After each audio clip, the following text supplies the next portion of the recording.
Looking back, I remember a year and a half old, standing in a crib environment with my hands on the side rails and looking at people around me in the room and seeing the energy around them that I still see today.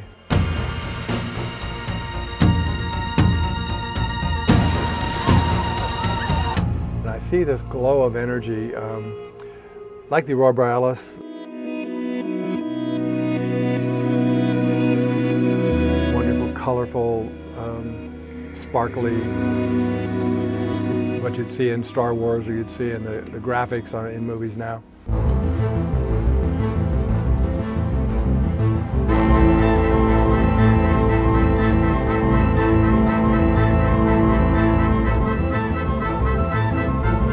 But I'd see that, and then I saw it come around and hover around people's heads, and it changed. And then I watched it come into what they were thinking, and then I watched what they were saying, and I watched the use of that energy and how they behaved, how they acted. So there were 5 levels that I was seeing simultaneously. So I started to look at differentiating between what the energy was purely and then what people did with it when it came into form. And so that's why I learned that thought form is the most dangerous thing on the planet. It's the most dangerous form. You can work through time, you can work through other things, but it's very hard to get through a thought. Thought will kill us.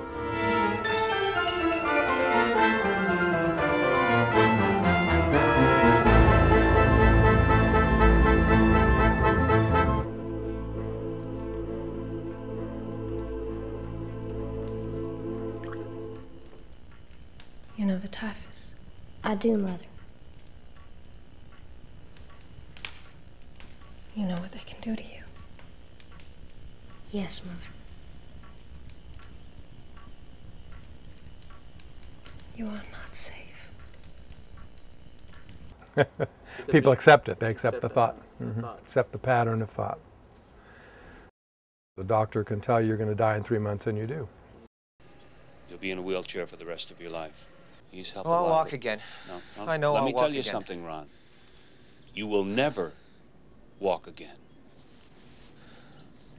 So I've always seen that we had several alternatives outside of that.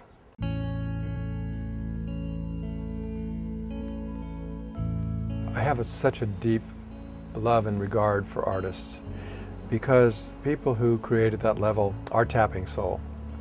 If you take soul and talk creation, because these are similar whole energies, they can't be fragmented, they come in direct. And for a human being to open up to that extent and produce with tapping into that particular source, it throws everything off kilter. And what I love about artists is they'll listen to me and I can tell them not to suffer, take the suffering out. Because it's actually when they're tapping creation that the hardest parts are going on.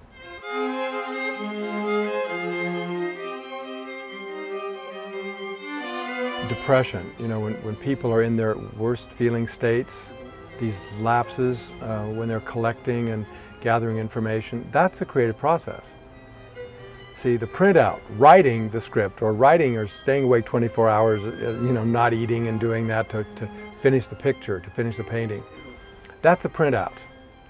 And so much of the technology today has given me language to explain to people about what I'm talking about. And it's like computers.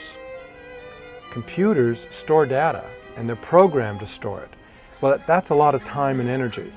Then you push a button, print, and it pours out. The work's already done.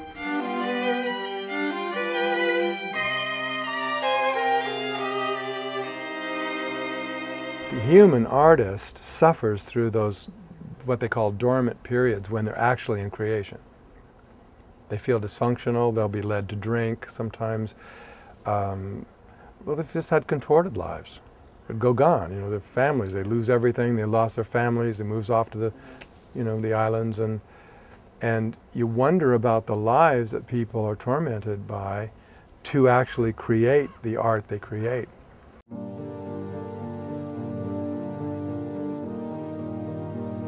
So I always laugh when people say, I want my soulmate. I say, hold it, hold it, hold it. You want your spirit twin, you want, you know, somebody who is a partner here, but more than likely you will have, you know, horrible, horrible time with living with or partnering with a soul mate. We'll usually be very close friends. Right. But if you start to partner, see, because souls don't have anything to work out.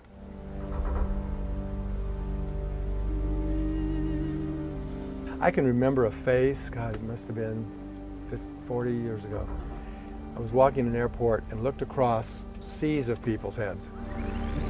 And I saw this one face, and I still can see that face. And I know we were connected soulfully, because there was a recognition. Never have to meet, never have to know anything about it, but just that recognition. And there are people who do have that recognition, and I say connect. And you can't explain it. There's no reason, there's no anything. So you can live with somebody for 30 years, and you can walk down the street and see somebody new and start conversations with them that you would never have with the closest. And those are the kinds of things that I understand, I see, where people have a difficult time understanding.